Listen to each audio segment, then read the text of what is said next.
life.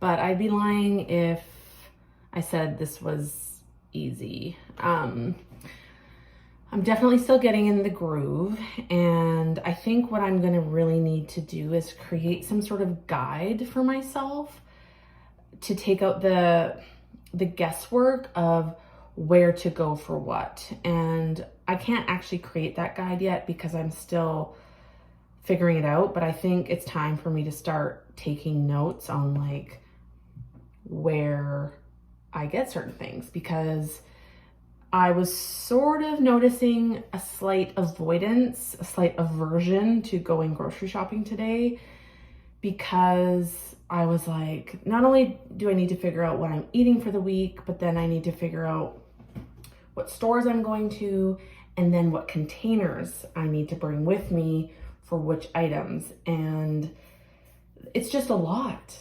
And I'm now adding this gluten-free layer. And so I feel really proud of what I was able to achieve today. There were some new wins that I'm really excited to share, but I did end up going to, well, I went to 2 places that weren't open, which I'll talk about in a sec, but I did drive to 2 places hoping they would be open, and they weren't. I went to 5 stores to get what I needed today. And luckily I was able to get everything on my list, and I'm feeling good. And you know, I didn't have a time limit. I didn't have any time constraints. I was able to just enjoy the day. I spent the morning with my mom. It's beautiful out. People are out. It's sunny. So it wasn't a chore, but given a different set of circumstances, this could have been a bit of a hassle. And it in the best of ways, it was a hassle. So let's dig in. I'm just gonna go in whatever order is easiest. So I did go to a conventional grocery store called Peppers, and I'll show you what I got from them in a second, but I wanted lettuce, and all of their lettuce was in plastic bags. They'd already put them in plastic bags. So I had to go to one store just for this lettuce. I went to the Root Cellar, and it was a store just right next door to another place I went. So it was a pretty easy trip. But I got the lettuce, and they didn't put it in any packaging. It was just like this, not even an elastic band. So appreciated that. So that's one store. My big win of the day was going to the butcher. So this is where I went to 2 places that were closed. I went to 2 different butchers to learn they were closed, but then I found a third. It's called, what is it called? McLennan's. It's down in Cook Street Village here in Victoria, and this was not cheap. I spent $25 on 2 separate items, and that is certainly more than I normally pay for meat, but they put them in my containers, and that was such a win. I was so relieved and happy. So I went in, and the woman I initially spoke with was a little like, I don't know. And then the other woman came up and was like, oh yeah, absolutely. And then she was able to show the one woman how to put the container on the scale, zero it out, so it's not charging me for the weight of the container. So I got some sun-dried tomato pork sausages. Oh no, sorry, turkey sausages. And these are gluten-free. So I got 4 of those. Those were expensive. Those were, where is it? Well, I spent $16 on just those, but I'm treating myself. This is a celebration. And then I got some lean ground beef. I think I got around 300 grams. So that is just, it's just easing my nerves a little bit around like, okay, I know where to go. I'm still gonna have to figure out what I'm gonna buy and what my relationship with meat is gonna be, because just from a price point, it's a little expensive for me. but I'm just really happy to be supporting a local business. That's another big part of all of this. I actually realized today is that every single business that I went to was a locally owned business. And I just think, especially as the economy is in the state it's in right now, that's exactly where I want to be giving my money, helping these businesses thrive. And they're all businesses that are supporting a smaller footprint. So yay, meat. So I got the meat and the lettuce. The other shop I went to this was my first time going to it, and it's called For Good Measure, and it has been apparently in Victoria for years and years, like maybe the 70s or 80s. It's a smaller bulk store, and they really specialize in like roasted nuts. That seems to be kind of their niche. So they have some really nice trail mixes. They make their own nut butters. So I did end up getting a trail mix. I've eaten quite a bit of it because I was hungry in the car, but I got trail mix and I got coffee. This is the Level Ground French roast, and so that's really great. And then I got popcorn. So those 3 items cost $20.44. So again, a little pricey, but if you think about like the bags of coffee that I typically buy, they're about this much, maybe a little bit more, and they go for around $18 in the store. So, and this felt like a really nice quality trail mix, and this was organic popcorn. So I'm still considering this a really great win. I really liked that store. I will definitely be going there again, and it'll be curious to start comparing prices to like different bulk stores. I would have gone to Bulk Barn today because it is 15% off when you bring your own containers, but I didn't really want to go downtown, like deep into downtown, and there wasn't really anything I needed there. I mean, I could have got the coffee and the popcorn there, but again, I'm just happy to support a local business. I also went to the Zero Waste Emporium and I refilled dish soap. So this guy is getting on the low side, so I will eventually just pour that in. So that's great. And I also got some corn tortillas. These are Adriana's corn tortillas. Adriana is a local tortilla company, and they've wrapped it in paper. So those 2 items from the Zero Waste Emporium.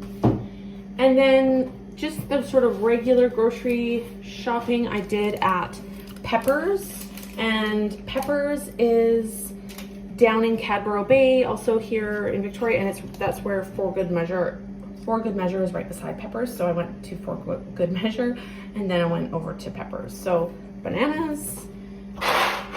This was a gluten-free Annie's, which I've never tried before, and this was kind of like I'm hungry right now and I want to try this. I am prepared for the reality that the cheese pouch on the inside, from what I remember, they're like paper on the outside with like a layer of plastic and tin, like foily type product.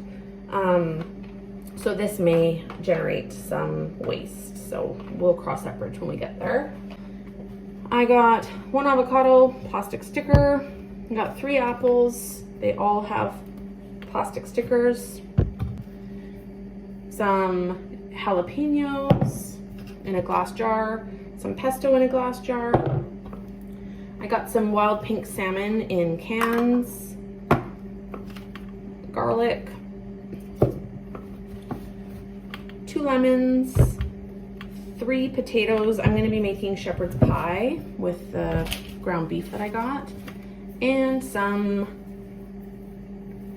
grapes. So all that from Peppers came to $56.87, which felt really expensive actually. So the salmon, the 2 tins of salmon were $11.78 altogether, and then the grapes, oh my god, the grapes were $11. That's wild. So it wasn't a cheap day, that is for sure. I mean, I spent well over $100 here. But I'm feeling set for the week. I still have lots of veggies and things left over, so I'm planning on making some salads. got lots of stuff for smoothies, lots of stuff for breakfasts, and I've got a few good staple items here. So that's the haul.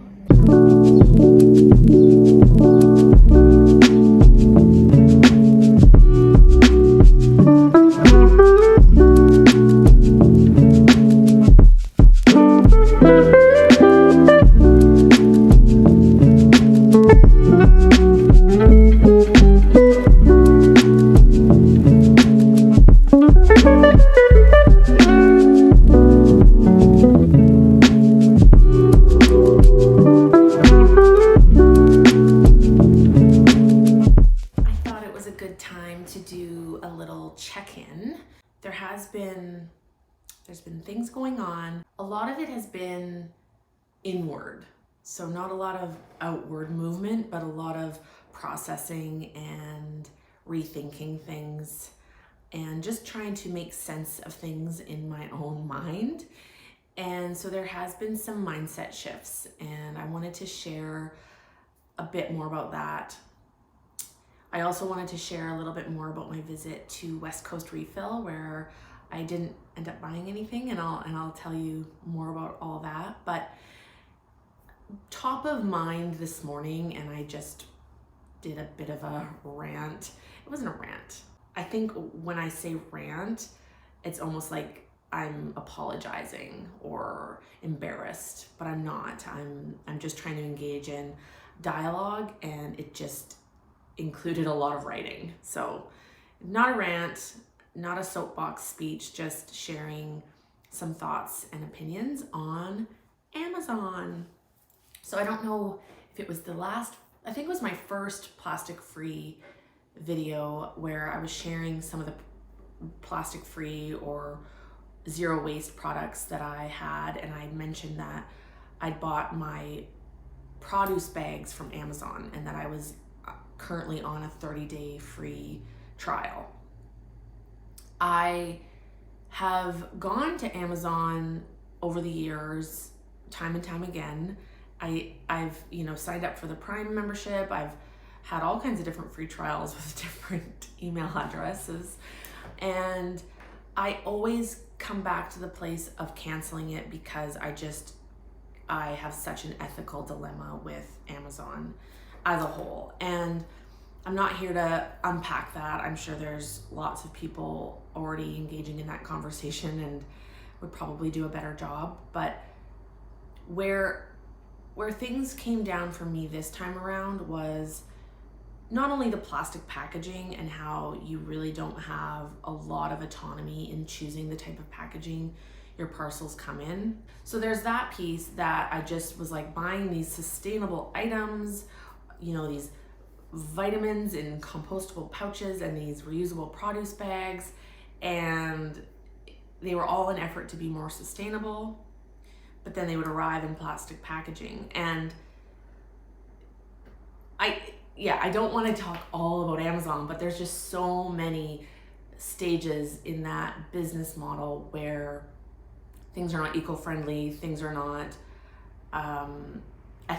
ethically friendly, they're not ethical, and it is just because it's facilitating this fast-paced consumer agenda. That is what it is. So I am really recognizing that I'm taking the alternate path. I am not feeding into this fast-paced narrative. I am trying to really limit my consumption.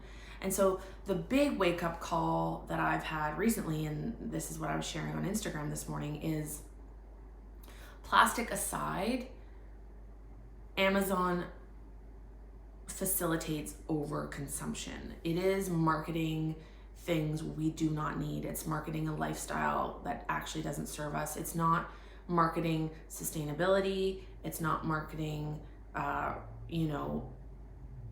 minimizing. It's encouraging us to buy more and more and more. It's encouraging us to think that we don't have enough, that we'll never have enough, that they're the answer to everything. And so I canceled my free trial, I think 6 days early or something, and I only ended up using it the first couple days that I had it, and then it coincided with starting my plastic-free May, and it was just like, these two things do not go together at all. There's a lot I don't really know or understand, and I get a little bit overwhelmed or a little bit insecure when I talk about the ethics and, you know, the global practices, the big picture.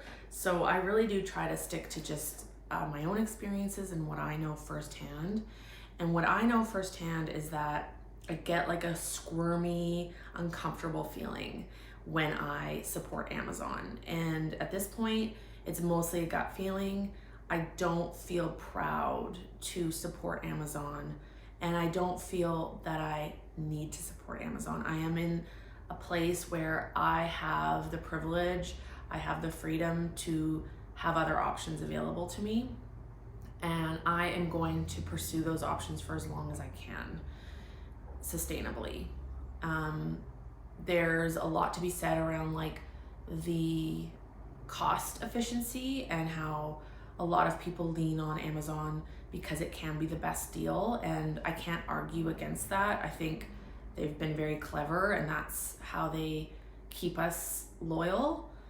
I don't necessarily need to access the most affordable option for everything, and I also am just trying to like consume less, and I just keep saying that. But sure, it may be affordable, but do you need it, right? Like there's a difference between wants and needs, and that's something that as I've tried to get out of debt, and I continue to try to get out of debt, I've had to really get laser focused around what is a want and what is a need, and I've been really trying to just focus on what's a need. And as a result, I've really minimized a lot of the stuff in my life. So that's all I'll say about Amazon right now.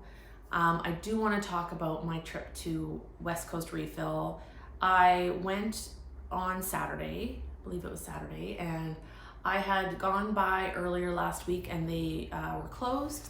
They are closed on Mondays. So I was just hoping to pop in, and Leanne, the owner, was working there, and I was sharing a little bit with her about how I'm doing this plastic-free month and I'm trying to find more sustainable ways of living, and that I'm really gung-ho. I'm really excited. There's a lot of energy right now, and I'm feeling like I just want to be plastic-free. I just want to be like sustainable. I just want to be there. And I was looking around her store, and there are just so many really beautiful products, and I said to her, you know, I want to buy this, but I still have the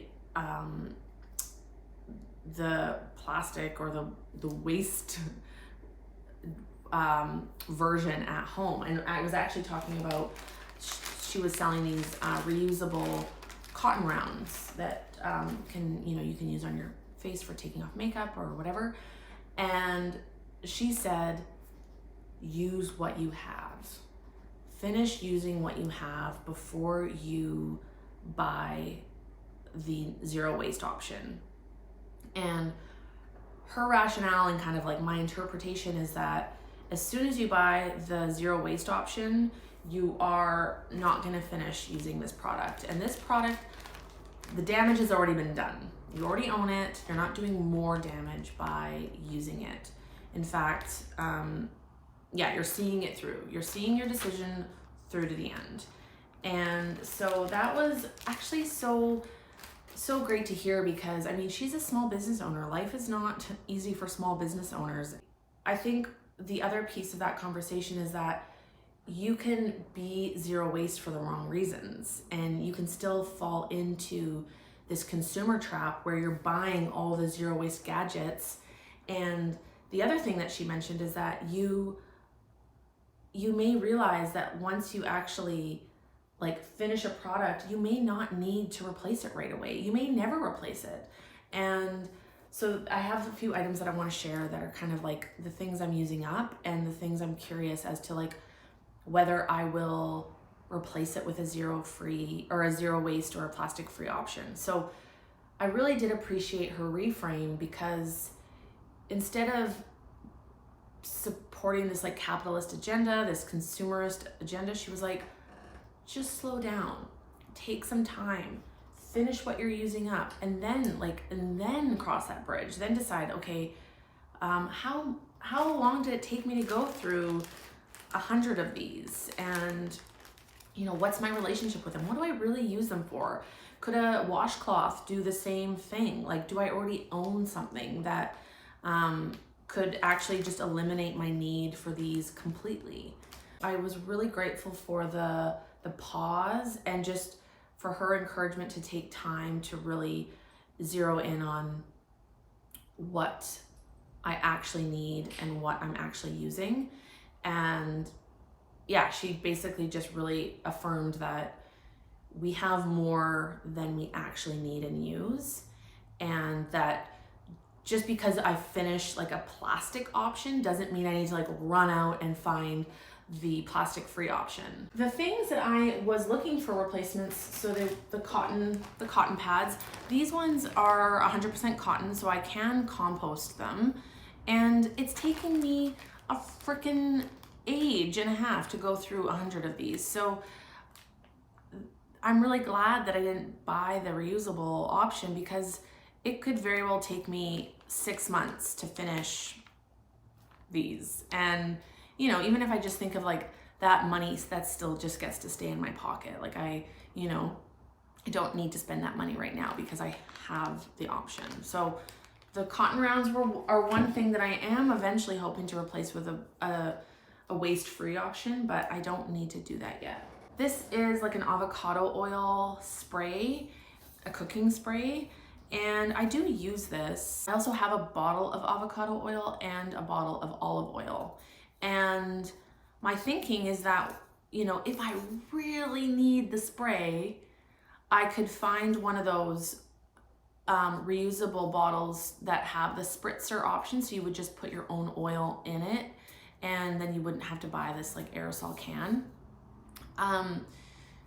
Again, that waste-free option exists. It's accessible to me. I could go buy it. But this is a convenience item, and there's no reason that I need to spray my pans. I could just as easily, do a little splash of olive oil and rub it around and get the same result. So this is a convenience option, and I was so ready to just go buy the reusable bottle, and it's like, you may not be there yet. So that's another item. This micellar water, I go through phases with this stuff, and I'm, getting close to finishing this, but I've likely had this for 6 months. And my thinking was, I need to find a toner. As soon as this is done, I need to find a plastic-free toner. Do I? Have I even noticed that this does anything? Like, not really. I don't know that I need to replace this. I know, again, that there is a plastic-free option available to me. West Coast Refill actually sells a toner that you can bring your own jar and fill. But again, I think I can simplify my skincare routine and eliminate this. And by eliminating this, I'm eliminating these. So that's just something that I'm gonna think about and spend more time, and I don't have to make any rash decisions because I still have lots left. And then the last was face wash, and I was asking Leanne about face wash options, and she said that she's a firm believer in like soap and water, and she uses high quality product, but you don't necessarily need the marketed, branded face wash. Like there are things you probably have that would do the trick. Now, I don't have super tricky skin. Like, it's for the most part pretty easygoing at this stage in my life. So, obviously there are people with different skin conditions that need different things for their skin, but there's no reason why I couldn't try to use like a gentle soap and water and just see like if that is actually all I need. So again, like, this is all just learning. This is all just my process. Everybody's process is going to look a little different, but I couldn't help but tie in, like, there's the plastic free agenda, there's the zero waste agenda, and then there's just like the minimizing agenda. And I do see them all going hand in hand. And you don't need a gadget for everything. You don't need a product for everything. There are likely things you already have that have multi-uses. And that has just been like a big focus for me in my thinking this week, is that, yeah, you can really fall into a consumerist trap even with the zero waste agenda. So I'm just trying to be really mindful that I'm not just like looking for new things to buy for the sake of buying. It's like, no, slow down and really get clear on what you need, because you're getting clear on what you actually use on a regular basis. It's a lot. It can be a lot of information. If this is feeling a little overwhelming, pay attention to that and check in with yourself. And it just may mean that you're not quite ready for like that, like this next step, or like you need to spend more time just getting clear with where you're at and what steps you are ready to take and which ones feel a little too scary, a little too risky at this point. Because I know that I was talking to Brian, my husband, about this last night. Like, when I get inspired, I jump head first. Like, I am all in and I can really run with that really quickly. Not everybody's like that. A lot of people need a little more time to just kind of like let it wash over you, sit with it for a while, and just take a little bit of a longer time to figure out what the action might look like, if any. So just wanted to maybe put that out there in case people think that I'm trying to be prescriptive in how I'm approaching this. I'm definitely not a one size fits all approach. This is very specifically my journey, but I do think that there's a possibility that there's little bits and pieces that may be interesting, helpful, insightful, and really I'm just hoping it offers an opportunity to reflect on your relationship with plastic, your relationship with this capitalistic society, the consumerist push and pull, and yeah, just every day trying to do the best you can with what you have. I am happy to report I've successfully used another waste-free option, and it was with my coffee machine. So I have been, up until today, been using paper filters. It's a cone filter machine. And again, paper is compostable. I've been putting the used filters in the compost, just these guys. And I was getting close to the end of my box, and I thought before I completely finish it, I wanted to give these cloth filters a try. I originally bought these cotton filters for camping. I had a pour over that I used for camping, but it actually ended up being a pretty messy option, just with not really having like running water and a place to like effectively dry things. So I've actually moved towards my AeroPress for camping, and I think I also have a percolator. Anyways, I kept the filters because I appreciated the zero waste option, and I ended up using one in my coffee pot, and there it is. So I am still yet to like actually empty it and, you know, empty the grounds and dry it. But I was a little bit nervous that because this is like a double ply cotton, that it would overflow because it was draining slower than the paper filter. But it looks like it barely even moved the grinds, and that's a real win. I did have to trim around the top because the filter came up a little bit too high and it was sewn shut. So now it's, the 2 layers aren't attached at the top there. So I don't know if that's gonna become a problem. They were used with like a serger. I don't have a serger and I'm not a very skilled seamstress, but yeah, that's pretty great. I'm really pleased with the way that worked. And I'm thinking I want to string like a small little clothesline above my sink where I can hang this filter to dry and any of my reusable Ziplocs that I use, my stasher bags. I used to have that set up in a previous apartment and I just never adapted it in this space, but I think that would make this a little bit easier as well, just to have a bit of a drying system. I do have 2, so I can alternate and it wouldn't even matter if it was still wet, like I could use it wet. For me, it's just about like effectively cleaning it and not wanting any mildew to grow. So yeah, that's today's win. So I'm ending this video a little bit early in the week. It's only Thursday and it's because I'm heading to Port Townsend tomorrow to visit Brian, and we're gonna do like a full Port Townsend experience of being plastic free. And what I'm really hoping to do is go through Brian's systems at his place and kind of support him to get a little bit on track. He wants this. It's not like I'm doing to him. He's ready to make some changes, or just we're ready to look at what changes he's ready to make. So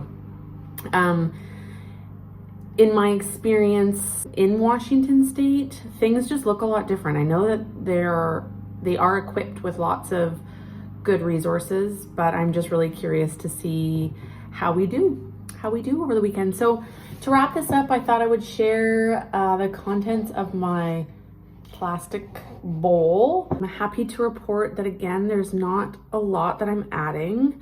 So the additions that I'm super clear on are again, some little caps from my milk and creamers. I go through way more creamer than I do milk. For now, a couple more of these bad boys, a couple more fruit stickers, not a lot. I opened the other bottle of vitamins that I purchased, so another one of those seals.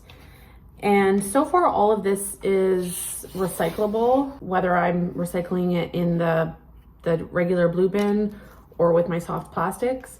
So far the only waste that I am actually going to be putting into the garbage is this pack from the Annie's pasta. So it is paper on the outside, and it's foil lined, but there's also like a plastic kind of texture to it. So oh yeah, you can even see, here we go. That's great for the video. So you can see there that it's too many things all added together for us to be able to sustainably recycle that. So that will go into the trash. But other than that, everything is from the last few weeks, and that's pretty impressive. Like, come on, that's pretty impressive. When I do look at, okay, so I have 5 of these. I am buying a lot of creamer, and someone did, make the suggestion of making my own, and it's about the texture, it's about the consistency, and it's just a little bit thicker than just milk. So that's still gonna be that's the hill I'm gonna die on. So yeah, overall, I would say the biggest source of plastic that I have are these containers that come with these lids, and I can still recycle these. And yeah, like I said, this is really the only piece of garbage that I have created so far. I think, this week wasn't as it was more about maintenance. It wasn't so much about like discovery. I am feeling really happy that I had a successful trip to the butcher. I had some really good conversations with people and myself. And I am just really getting into a bit more of a rhythm. I'm really seeing the plastic just be eliminated from my home. There's barely any left. I have a few things that I'm gonna need to address for the next video, like toothpaste. I'm running out of toothpaste, and I haven't decided if I'm gonna try to find like I'm gonna look into that. I know there's like tablets that you can chew, and I don't know if I'm there yet. We'll see. So yeah, this is it. This is where I'll end things. Again, I'm really glad that you're here. I've been getting some great comments, and it does seem like this is landing for a lot of folks who are either, you know, taking steps in their own life or are just feeling like this is a good dose of inspiration and motivation to get started. And like I said before, it's about finding what you're comfortable with and where you're at. Where you're at is going to be different than where I'm at. And I just hope to continue having these conversations and just continue to have opportunities where you're reflecting. I am trying to get out of autopilot and trying to set more intention and slow down and just be a lot more present in my choices and in my decisions. So with that said, if you took anything away from this video, if you liked anything, if you learned anything, please give this video a thumbs up. And if you haven't already, please subscribe to my channel. And I will be reporting live from Port Townsend, but it won't be live. It'll be delayed in time, but next video will be in Port Townsend. So that's really cool. All right. Thanks everybody. I'll see you next time. Bye.